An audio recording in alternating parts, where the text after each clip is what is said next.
गोरे रंग पे नाइतिना गुमान कर, गोरे रंग तो दिन में ढल जाएगा, यो समा है परमाना, सबसे पहले तू जल जाएगा। इसलिए किसी को घमंड नहीं करना चाहिए, जैसे ईगो नहीं आना चाहिए। आप छात्र हैं ना, छात्र, जब ईगो आ गए तो सोचिए सर्वनाश हो जाएगा। तो कोई बात नहीं, आज जो लेकर के आया हूं मैं काफी महत्वपूर्ण एस्थेटिक जी के, और मैं पढ़ाऊंगा तब जब तक आप लाइक नहीं करोगे। जल्दी से लाइक बटन दाबिए और तो उसके बाद वीडियो देखिए। कल के अभी तो टेलर बा और झांकी अंदर का झांकी बाकी बा, अभी तो टेलर बा और अंदर का झांकी बाकी बा। आइए यही के साथ शुरू करते हैं। आज के जितने भी महत्वपूर्ण एस्थेटिक जी के हैं वो लेकर आया हूं बिना समय गंवाए हुए। आइए पहला देखते हैं अपना सब, इंडियन एसोसिएशन की स्थापना सुरेंद्र नाथ बनर्जी एवं आनंद मोहन बोस ने किया। मतलब ध्यान दीजिए, इंडियन एसोसिएशन की स्थापना सुरेंद्र नाथ बनर्जी एवं आनंद मोहन बोस ने किया। और इसने आइए इंडियन एसोसिएशन की स्थापना 1876 ईस्वी में हुआ। तो इंडियन एसोसिएशन की स्थापना कब हुई? इंडियन एसोसिएशन की स्थापना 1876 ईस्वी में। 1876 ईस्वी में इंडियन एसोसिएशन की स्थापना की सुरेंद्र नाथ बनर्जी एवं आनंद मोहन बोस ने मिलकर के किए। अब ध्यान दीजिए आप लोग, ये कांग्रेस की स्थापना से पूर्व महत्वपूर्ण राजनीतिक संस्था माना जाता है। किसको? इंडियन एसोसिएशन को। तो प्रश्न पूछे जाएंगे कि कांग्रेस की स्थापना से पूर्व कि पहले कौन सा महत्वपूर्ण राजनीतिक संस्था के रूप में कार्य कर रहा था? वह है आपको इंडियन एसोसिएशन, जिसका संस्थापक है सुरेंद्र नाथ बनर्जी एवं आनंद मोहन बोस। अब आइए आगे देखते हैं अपना सब, थोड़ा सा आगे देखते हैं। आइए अब आगे क्या, अगला क्वेश्चन क्या है? खुदाई खिदमतगार की स्थापना खान अब्दुल गफ्फार खान के द्वारा 1929 ईस्वी में की गई थी। अब आइए, ये जो है खान अब्दुल गफ्फार खान, इसका उपनाम है सीमांत गांधी। इनको सीमांत गांधी भी कहा जाता है, आप लोग लिख लीजिएगा, सीमांत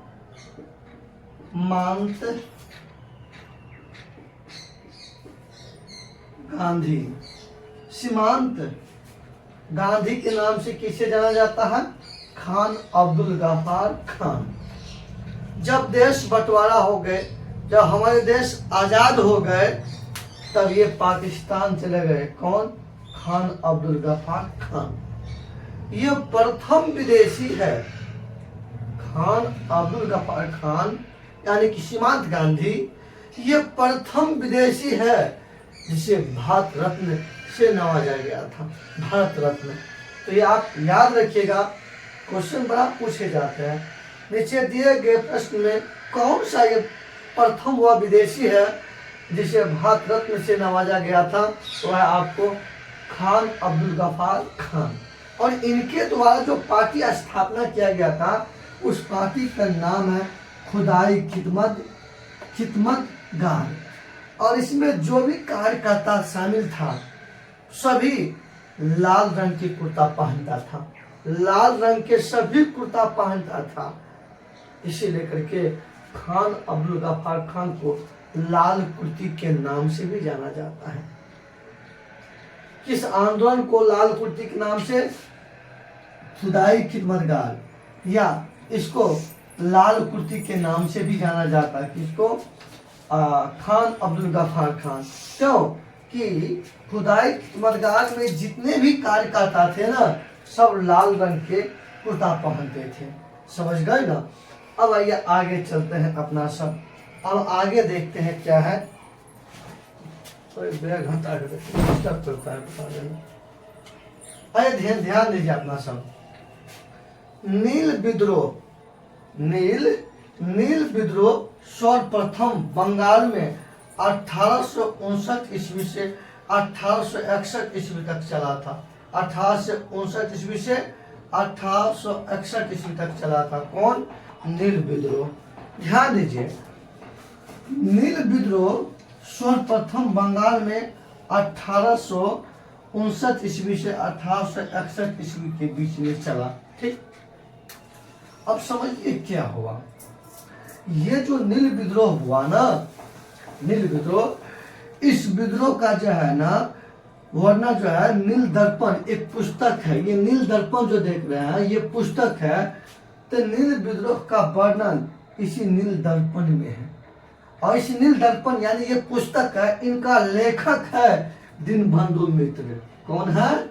दीनबंधु मित्र नील दर्पण का लेखक है। बड़ा पूछे जाते हैं पेपर में, बच्चों ध्यान से याद रखिए।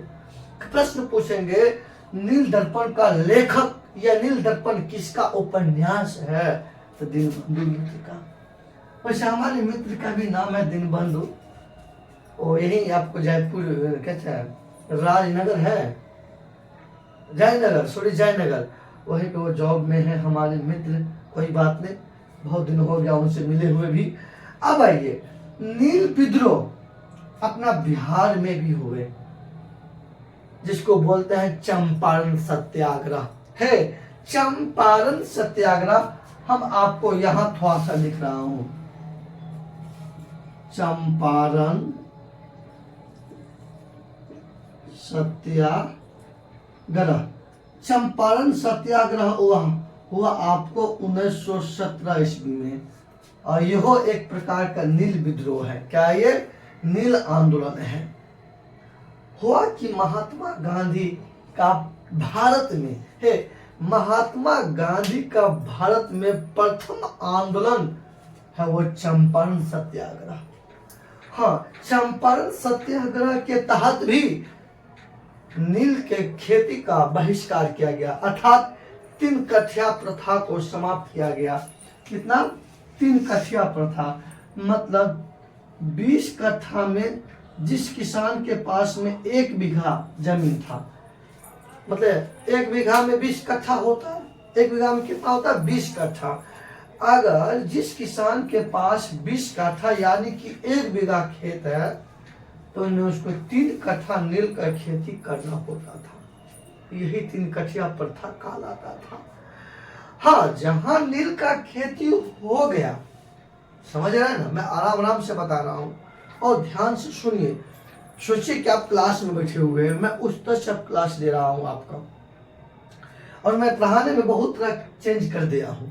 आप ये मत सोचिए कि इसमें 10, 7, 8 क्वेश्चन लिखा हुआ है। 7, 8 क्वेश्चन मतलब 100 क्वेश्चन। एस्थेटिक जीके को भी मजा से करिए। अब आइए समझते, फिर जहां पे वहां पे आइए।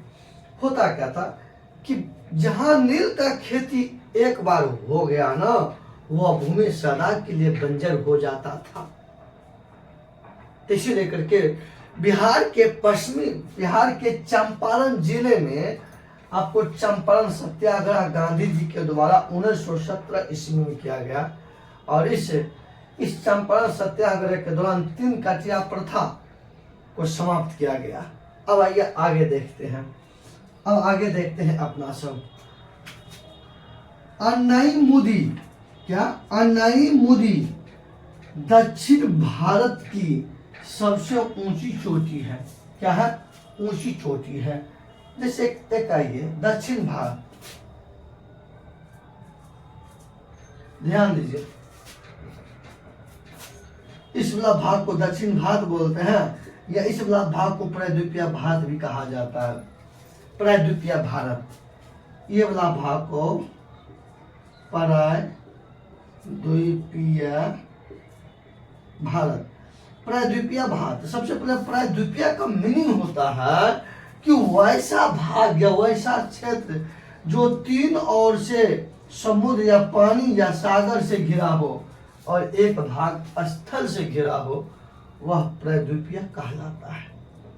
तो दक्षिण भारत का जो चित्र है, दक्षिण भारत के पश्चिम में हो गया आपको, पश्चिम में अरब सागर, दक्षिण में हिंद महासागर और पूर्व में बंगाल खाड़ी। जब ये तो तीनों ओर से सागरे से घिर गया ना, तो इसको बोलते हैं प्रायद्वीपीय भारत। यानी कि दक्षिण भारत को प्रायद्वीपीय भारत भी कहा जाता है। इस वाला एरिया का सबसे ऊंची चोटी का नाम है आपको क्या, अनाई-मोदी। क्या है, अनाई-मोदी। ये दक्षिण भारत की सबसे ऊंची चोटी, या दक्षिण भारत में नहीं रहेगा लिखावट, लिखा रहेगा क्या कि प्रायद्वीपीय भारत की सबसे ऊंची चोटी अनाई-मोदी। तो आप लोग यहाँ होमवर्क दे रहे हैं कि अनाई-मोदी जो है ये दक्षिण भारत की सबसे ऊंची चोटी, इसकी ऊंचाई कितना है, ऊंचाई कितना है वह लिख करके आप लोग लिख लीजिएगा और कल हम क्लास में दिखा दीजिएगा, कल हम चेक भी करेंगे। ठीक, अब आइए आगे चलता है। वैसे भारत की सबसे ऊंची चोटी का नाम है केटू। हम बोल देते हैं भारत के सबसे ऊंची चोटी का नाम है, भारत के सबसे ऊंची चोटी का नाम है केटू। ऐसी का केटू का दूसरा नाम है गाडविन आस्टिन भी बोलते हैं। और आगे चलते हैं अपना सब। आइए, विश्व में रेशम उत्पादन में प्रथम स्थान चीन का है। किसका है प्रथम स्थान? चीन का है। मतलब विश्व में रेशम, क्या रेशम उत्पादन में प्रथम स्थान किसका है? चीन का है। तो विश्व में रेशम उत्पादन में भारत का दूसरा स्थान है। क्या स्थान है? दूसरा स्थान है। आइए, रेशम उत्पादन में भारत का स्थान दूसरा है। तो लिख लीजिएगा आप लोग आराम से कि विश्व में रेशम उत्पादन में प्रथम स्थान चीन का है, तो विश्व में रेशम उत्पादन में भारत का स्थान दूसरा है। अब इतना आसान से बता रहे हैं, आप आराम से लिख भी सकते हैं, आपको कोई दिक्कत भी नहीं होंगे। मैं आराम से बता रहा हूँ। ठीक, और आप लोग लाइक जरूर कीजिएगा। लाइक करते हैं ना तो बड़ा मन करता है अच्छा सा और वीडियो बनाए, और कमेंट भी कीजिए आप लोग जो कमी लग रहा है। जैसे रिंकी आज कमेंट किया है, सर 20 मिनट की वीडियो 2 घंटे में समाप्त होती है। 2 घंटा क्या हुआ, यहाँ आपको बहुत क्वेश्चन हम दे रहे हैं, आप समझिएगा। आएंगे फटाफट बता देंगे, चल जाएंगे, तो फिर क्या होगा। रटना कुछ भी नहीं है, सबको कंसेप्ट बेस समझिए ना, तो आपको बेसी बेनिफिट होगा। हमको क्या रहता है, हम 2 मिनट बस, हम 5 मिनट में समझ देंगे। तो 5 मिनट में मैं उतना हर एक चीज मैं नहीं दे पाऊंगा, मैं जो देना चाहता हूँ। आप भले दूर हैं, आप भले मतलब ये ऑनलाइन देख रहे हैं, तो आपको ये फीलिंग होना चाहिए कि हम ऑफलाइन लग रहा है कि बैठ करके वीडियो देख रहे हैं। मैं ऐसा आपको बना के दे रहा हूँ। चलिए आप लोग लाइक कर दिए, जल्दी से लाइक कीजिए, लाइक कीजिए तब आगे पढ़ाएंगे, नहीं पढ़ाएंगे हम रुस जाएंगे। क्या बात है। आइए, आज वैसे भारत का मैच भी है बांग्लादेश के साथ, बहुत बच्चा भी उसमें लगे होंगे, कोई बात नहीं, एंजॉय भी कीजिए। आइए, आधुनिक आवत सारणी का जनक मोसले को माना जाता है। किसको? मोसले को। आधुनिक आवत सारणी का जनक मोसले को माना जाता है। किसको माना जाता है? आधुनिक आवत सारणी का जनक मोसले को माना जाता है। अभी आइए, अब देखिएगा, अभी वर्तमान में 118 एलिमेंट मतलब तत्व की खोज हो चुका है। ध्यान दीजिए, अभी जो है 118 तत्व, इंग्लिश में एलिमेंट बोलते हैं, 118 तत्व की खोज हो चुकी है। 118 तत्व में सबसे कठोर तत्व हीरा होता है। सबसे कठोर तत्व कौन होता है? हीरा होता है। आप लोग लिखिएगा, हीरा होता है। हीरा, और हीरा जो चमकता है ना, प्रकाश के पूर्ण आंतरिक परावर्तन के सिद्धांत पर। हे, हीरा जो चमकता है प्रकाश के पूर्ण आंतरिक परावर्तन के सिद्धांत पर हीरा चमकता है। और हीरा ये अधातु है। हीरा क्या है? ये अधातु है, नॉन मेटल। ये क्या है? अधातु है। और हीरा सबसे कठोर तत्व है। हीरा सबसे कठोर तत्व है। न इसको वर्षा बानी जंग कुछ इसको नष्ट नहीं कर सकता है। ये विद्युत का कुचालक होता है, यानी हीरा अपने से होकर के करंट को प्रभावित नहीं होने देता है।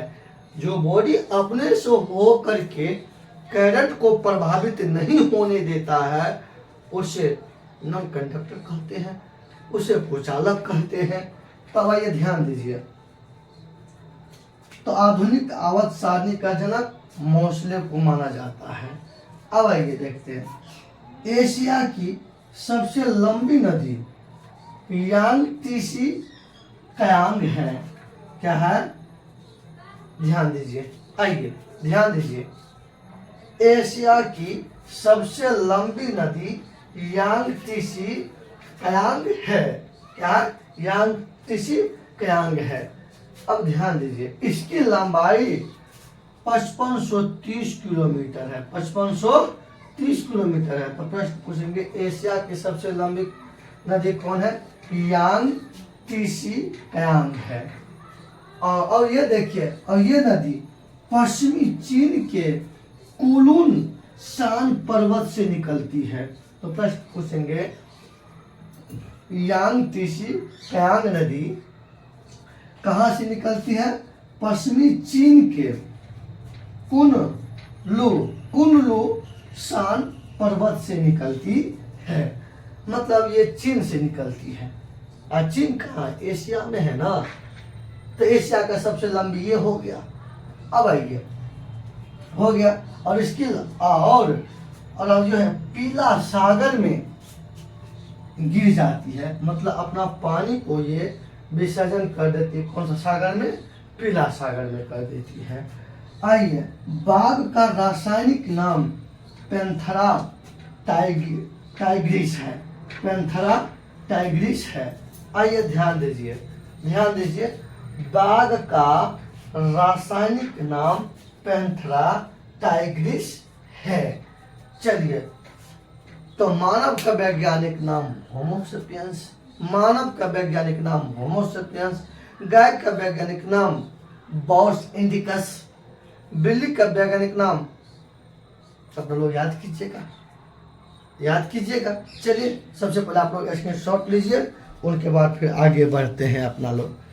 अगर आप लोग अब स्क्रीनशॉट ले लिए होंगे तो अब ये एक लाइन में इनको समाप्त कर देते हैं। एक लाइन में इंडियन एसोसिएशन की स्थापना सुरेंद्र नाथ बनर्जी एवं आनंद मोहन बोस ने किया। इसकी स्थापना 1886 में। खुदाई खिदमतगार की स्थापना खान अब्दुल गफार खान के द्वारा 1929 ईस्वी में की गई थी। नील विद्रोह सर्वप्रथम बंगाल में 1859 ईस्वी से 1861 ईस्वी तक चला था। करिए, इस विद्रोह का वर्णन नील दर्पण में किया गया। इसका लेखक दीनबंधु मित्र है। अन्नाई मोदी दक्षिण भारत की सबसे ऊंची चोटी है। वैसे भारत की सबसे ऊंची चोटी कौन है? केटू है। विश्व में रेशम उत्पादन में प्रथम स्थान चीन का है, तो विश्व में रेशम उत्पादन में भारत का दूसरा स्थान है। आधुनिक आवर्त सारणी का जनक मोसले को माना जाता है। मोसले को माना जाता है। एशिया की सबसे लंबी नदी यांगत्से कियांग है। इसकी लंबाई 5530 किलोमीटर है। और यह नदी पश्चिमी चीन के कुनलू शान पर्वत से निकलती है और अपना पानी पीला सागर में गिरा देती है। बाघ का रासायनिक नाम पैंथेरा टाइग्रिस है। तो मानव का वैज्ञानिक नाम होमो सेपियंस है। चलिए, इन्हीं के साथ आज का सेशन समाप्त हो रहे हैं। आप लोग लाइक कीजिए, कमेंट कीजिए, दोस्तों ग्रुप में भेजिए आप लोग के कमेंट से ही हमको खुशी मिलता है, आप लोग को लाइक से ही हमको खुशी मिलता है। और मैं उतना अच्छा प्रश्न लेकर के आता हूँ जो डायरेक्ट एग्जाम में हिट होगा। इस बार मेरा उद्देश्य है सबका साथ, सबका विकास। जय हिंद, जय भारत।